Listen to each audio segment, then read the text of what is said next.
Devin Haney had the interim title.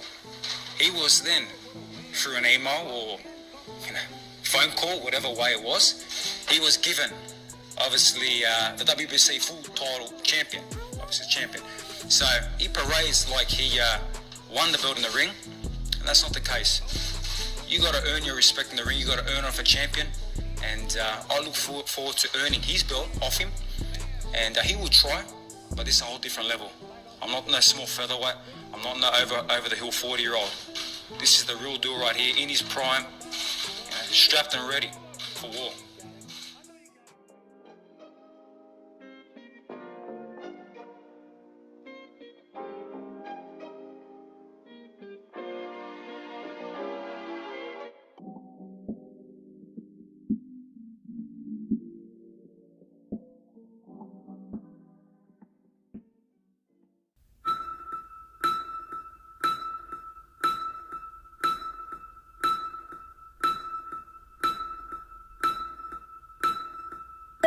When I was a casual, I thought as a casual, I spoke like a casual, and I looked at boxing like a casual. But when I became a hardcore, I put away all those casual things. This is Michael Rogers, and welcome to Bodywork Boxing. Welcome back. It's Michael Rogers. Welcome to Bodywork Boxing. And there you have the words of George Kambosos. He's pretty much the unified champ right now because he has all of the belts, including the WBC franchise belt, in which Devin Haney has the WBC regular belt. So his mentality is one that he's still talking about the email champ thing, which I think he knows frustrates Devin Haney and Devin Haney fans. He brings that up. But he makes a very valid point. Because we got to think, when Lomachenko went and got the belts, he went and beat people in the ring and got the belts. Teofimo Lopez went and beat Comey for a belt, went and beat Loma for a belt. George Kambosos, he came in on the right end and he actually went and beat somebody for a belt. To this day, everybody is self-anointing and proclaiming that Devin Haney is just a world beater and he's just the best thing since sliced bread. But he's the only one that has not went and beat a champion to actually win a belt. That's not hate. That's not slander. That is a fact. So that is the fuel, or part of the fuel, that's actually driving George Kambosos. And I know you like, man, Mike, why are you bringing this up? Because the way that this fight is being talked about, the way it's being promoted, all the storylines behind this fight reminds me so much of Wilder versus Fury. And I'm sorry to say it, but I seen like 4 things. The first of it is, when this fight was initially brought about, there was no real beef. So this is where the WWE, WWF, WrestleMania stuff comes in. There was no legitimate beef. There was no legitimate beef. The beef was really between T.O. and Devin. And whenever that fight didn't happen, we're not going to say, what's going on. Whenever that fight didn't happen, we're not going to say how it came about. It transferred, this beef or this tension or this energy transferred from, T.O. and Devin to now Devin and George. Right?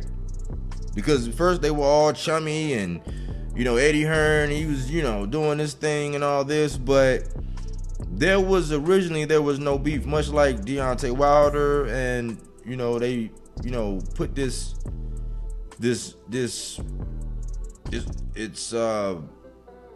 I guess this is his history, or the historical record is one that Deontay Wilder saw Tyson Fury. I guess he was 3 years on the couch, doing drugs, overweight, mental health issues. Deontay Wilder saw an opportunity and wanted to extend an olive branch to Tyson Fury. So it was this, almost like the same way. So it starts off all chummy, and what happened? Tyson Fury get up off the couch and fights Deontay Wilder to a draw. Then it was all these allegations about a long count and, you know, all this stuff, and then that's when it really started brewing. And when Deontay Wilder lost that second fight, that's when everything else came, and that's how the drama between them two fighters actually occurred. So this was not any organic, real drama. There's no real legitimate beef between George Kambosos and Devin Haney. This is an attempt to actually sell a fight, which you got to sell a fight. But just like Deontay Wilder and Tyson Fury, initially, there was no beef. Secondly, it is the over hype of Devin Haney versus the underestimation of George Kambosos. What do you mean, Mike? Yes. Everybody, I think it was about maybe a month and a half ago, I seen the title for a video, which I chose not to watch, but it was saying, is Devin Haney going down Black Murderers Row or Murderers Row? I'm like, Murderers Row? And it's all this, he's daring to be, and he's doing something nobody ever, and it's very hard for, I'm like, man, what are y'all talking about? Like, all of a sudden, it's like, what is he doing? Like some Herculean task?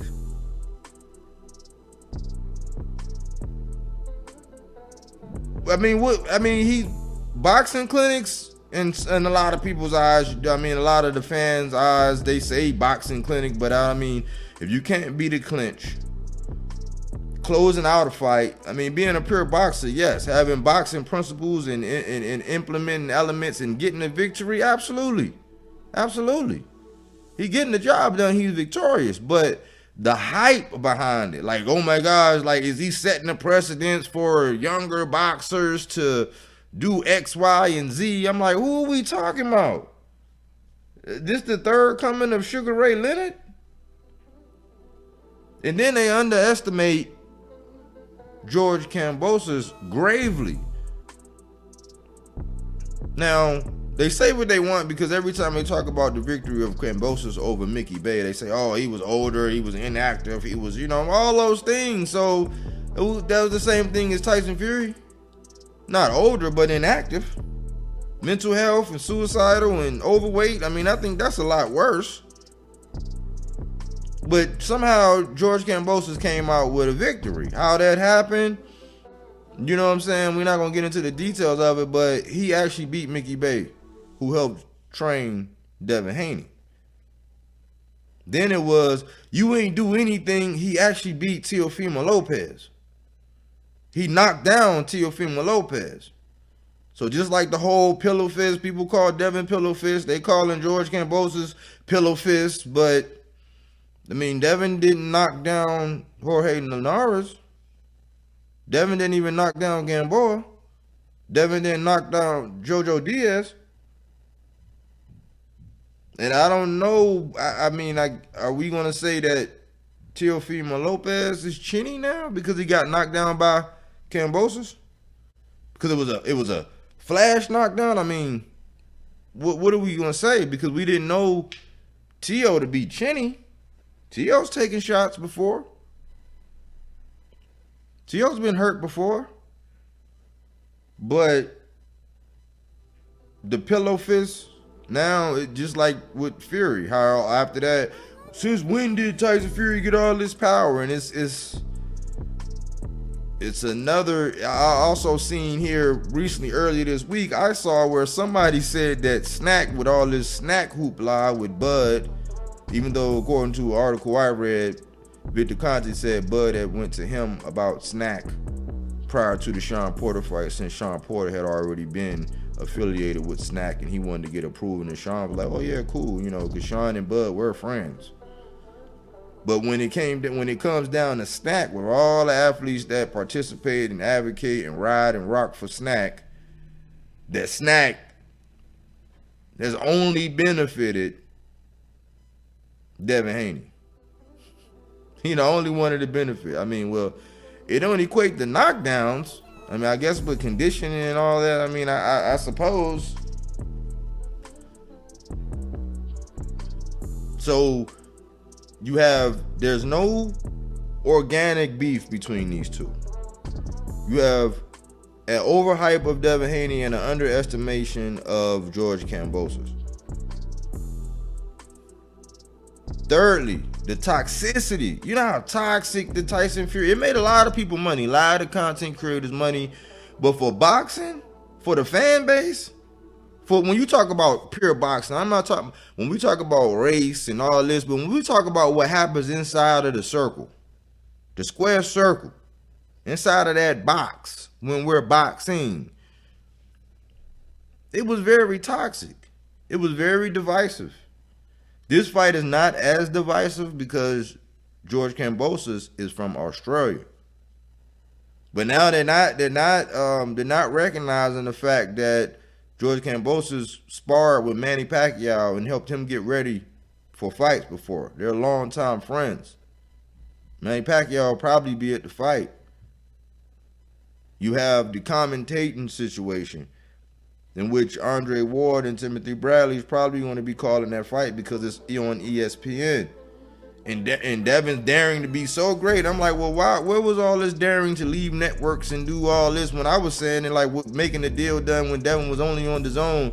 But I was considered a hater because I was calling out Eddie Hearn for how he was treating Devin and how he was treating Andrade, and you know how he don't cater to the black American fighters. He only cater to his European markets, which them two ironically went back and left. Go back and check the videos.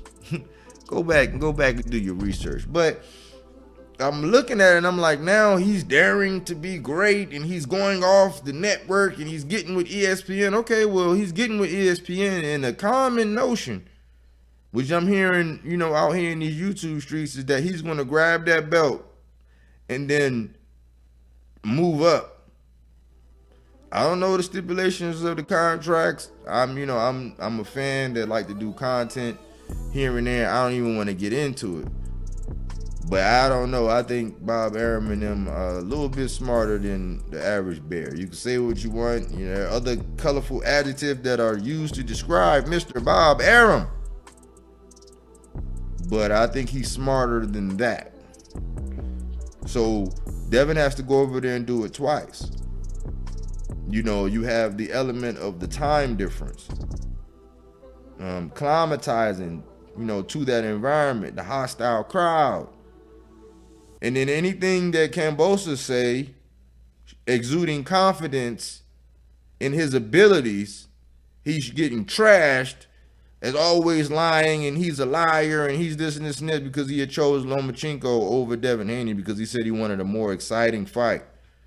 And all the concessions that are normally made to a champion, just like with Tio when he was trying to do, I think, and that's probably what forced Tio or kind of caused Tio to kind of go down to George Kambosos, because people were not like actually respecting him as a champ and not really giving him a letting up off, and you know the way the narratives get pushed, he wasn't getting any kind of leeway.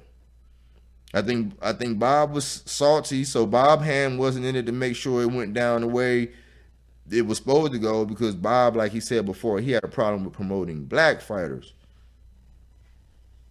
not Latino fighters. His hand wasn't in it. So he was, you know, I'm thinking he was wanting some things to happen, but you know, those same concessions wasn't made to Tio. But now Kambosos, he had somebody behind him who was not just going to like cave in and just acquiesce to all these demands. They make demands. The contract got signed. Less money was taken. A big deal being made about that. But it come a time when you might have to do some things for legacy that are going to equate to money. Other people can just do what they do and just get money, and they're going to establish their own legacy. It's different strokes for different folks. But the toxicity. These are two young fighters. In the grand scheme of things, you know, two young, experienced, pedigree fighters. And like I said before in prior videos, At the time when T.O. was actually thinking about letting them belts go, I believe it was for the IBF. It was going to be one George Kambosos and Isaac Cruz had Teofimo made that decision. But before they was acting like they didn't know Isaac Cruz and who the F knows George Kambosos. But that's who was going to fight for that IBF had T.O. made that decision. So we got to think about it. Are we assessing this fight properly? Are we looking through this fight through the right pair of goggles or the lens, so to speak? Because the way I see it, man, with all this extra confidence and, George Kambosos, ain't this and he ain't that and he ain't, and it's automatic, I don't think so. You got the judges, you got that hostile environment, you got somebody that's going to go in there and try to, we can only assume because the record pretty much showed that Devin is not about the power. He's not about knocking anybody out. He's about outboxing you and outclassing you. And that's all good. You can outbox and outclass somebody like Conceição did Oscar Valdez. He did not come up with the decision. That happened here on American soil. So I'm curious. What do you think about this? I'm thinking that, with the game plan that's being said, all the narratives, all these things that's being said, I think that this is an upset. And I'm going to tell you right now, that's a 50-50 fight. You can make all these glowing adjectives and you can say this or that, but that's truly a 50-50 fight. The way I see it is George Kambosos is a pressure counter type fighter. Devin Haney is he's more defensive oriented. Perhaps he might have the best jab. Possibly. He has a very good jab. And he's a boxer. A lot of them actually I think George Kambosos might be a little bit more aggressive than Devin Haney. But they both counter punchers, if you really want to be honest. They pick and choose and they try to, they do timing and, they work whatever it is that they do to work what they do in the ring. But I don't know if this fight is going to be action-packed. Will George Kambosos mix it up? Will he go at Devin, aggressively and, challenge himself to see if Devin Haney really is pillow-fisted?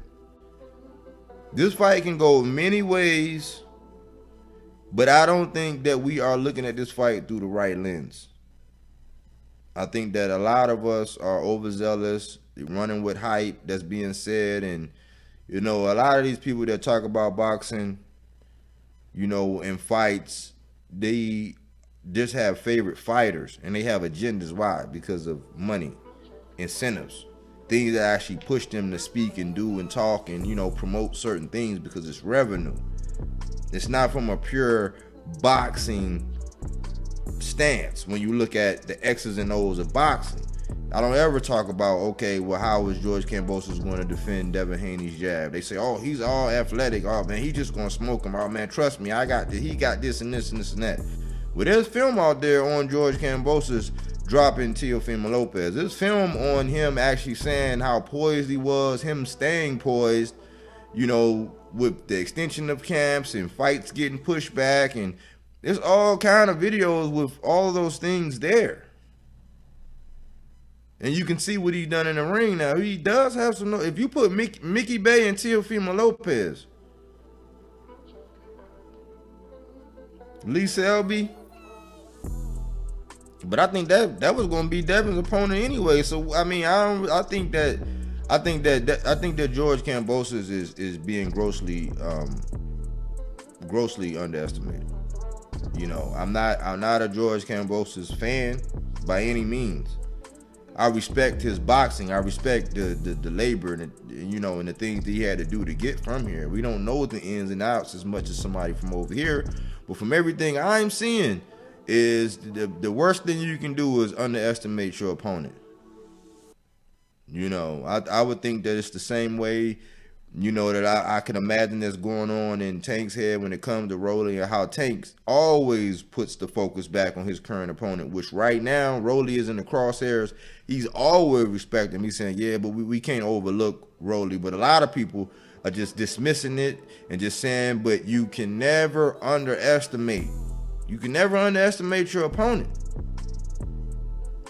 I mean, Linares, if Linares was a little bit younger, the way that fight turned out against Linares, it could have been different after that 10th round. You know, Devin showed veteran savvy, and you know he did hold and, you know, clinch and, you know, do what he needed to do to get out of there, but it's something that's on film.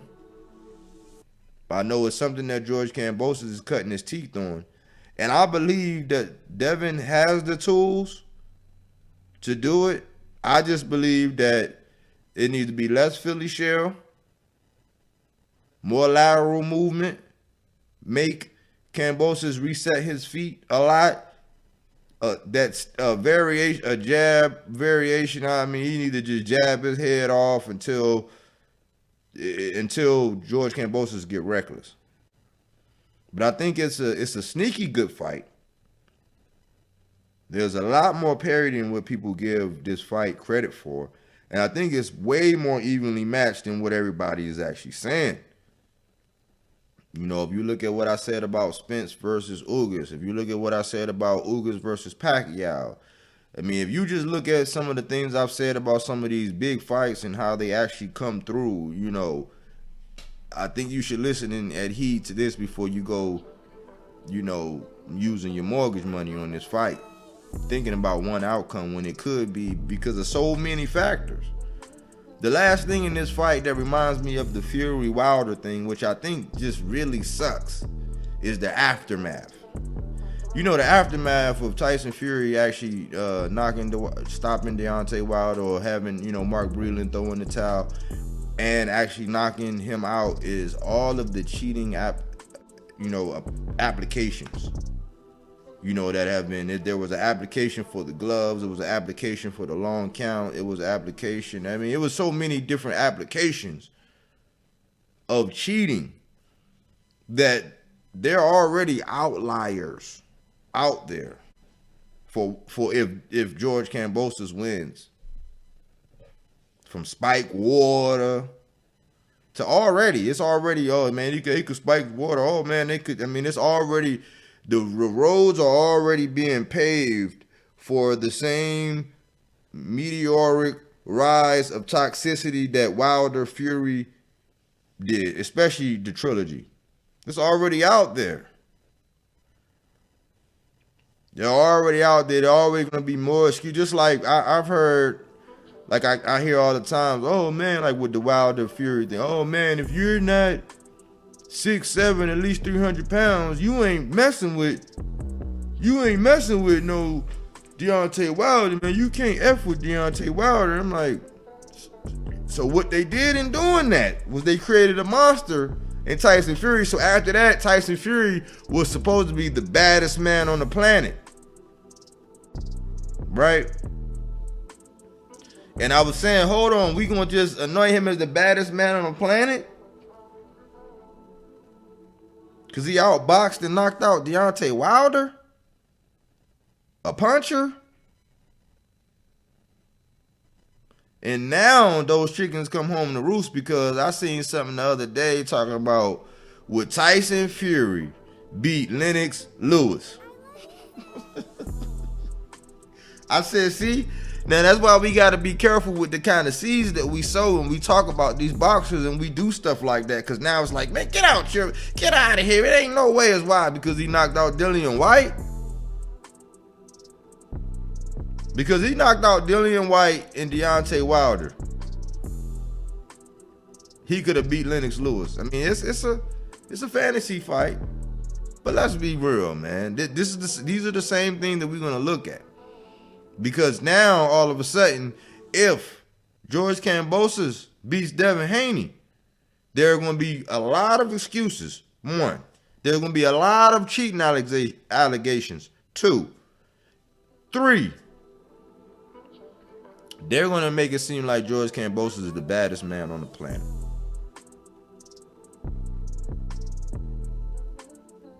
If I'm lying, I'm flying.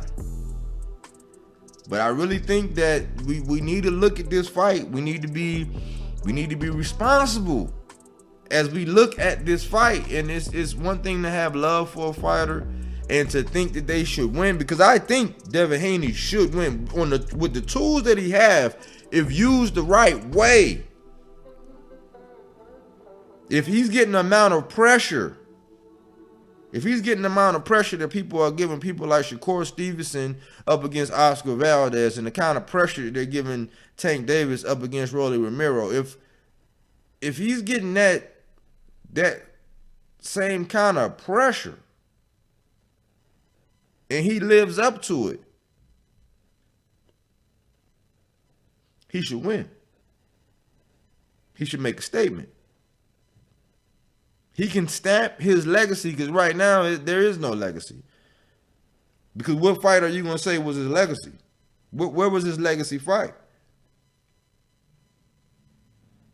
And we're not going to talk about Shakur and Tank, who've already pretty much established legacy in some ways. Multiple divisions, for 1. Multiple time champions, for 2. I mean, this would be this is a legacy defining fight, and it's a 50-50 fight. But I think that it's gonna be bad for the boxing community if Devin don't win this fight. It's gonna be very toxic in the boxing community. I'm looking at it I'm trying to see the physical character where Devin has the height and the reach advantage. Right? Can you say he's more athletic? He might have the better physique, maybe. More athletic, I don't know. I don't know what George Kambosos can do. I know he can box. I know he's beat some champions. You know, and I know that he has a whole country behind him, and the mindset that he's going in is a very dangerous mindset to have an opponent with that kind of mindset, with that much to lose, with that much depending on it. You got a whole country, not just your home state, but you got a whole country behind you, and you're the king with a challenger coming in there. That's not anything to shake a stick at. You can say that it's hate all you want, but I don't think that this fight is just going to be the way everybody think it's going to go. Anyways, man, like, comment, and subscribe. I'm doing a new thing where the best comment of the week, I'm going to actually get a shirt, something similar like this on one of my other shirts. I'll actually send it out. So I know Aaron Jones, you know, it's bodyworkboxing247@gmail.com. You know, send me an email, man. Let me know how I can get you one of these shirts, Aaron Jones, and then Big Spell.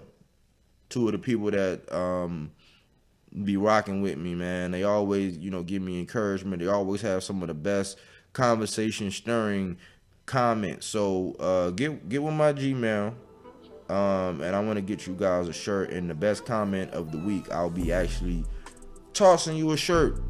You know what I'm saying? Just for supporting the channel. You know, we feed the clones. You know, and this is Bodywork Boxing, where we don't take things for face value. We do that body work. All right, I believe you, but my Tommy gun don't. Get down on your knees and tell me you love me. My word, and I do what I do. He knows what I'm about to tell him right now. It's Mr. Keep running your mouth. That's what I do. I just feel like I'm the champ, and at the end of the day, I'm just a fighting motherfucker. Doesn't matter. Inside, outside, I can just fight. So I just feel like if it gets down to the wire, we gotta lock it up, I'm out on top. Hey, look, as you can see how I'm looking, I stay solid. I'm always solid. I stay fuck solid up, man. You know what I'm saying? To the fans that know. We did a job outside the ring in the fighter, like I said before. Ain't no safety on the clock, so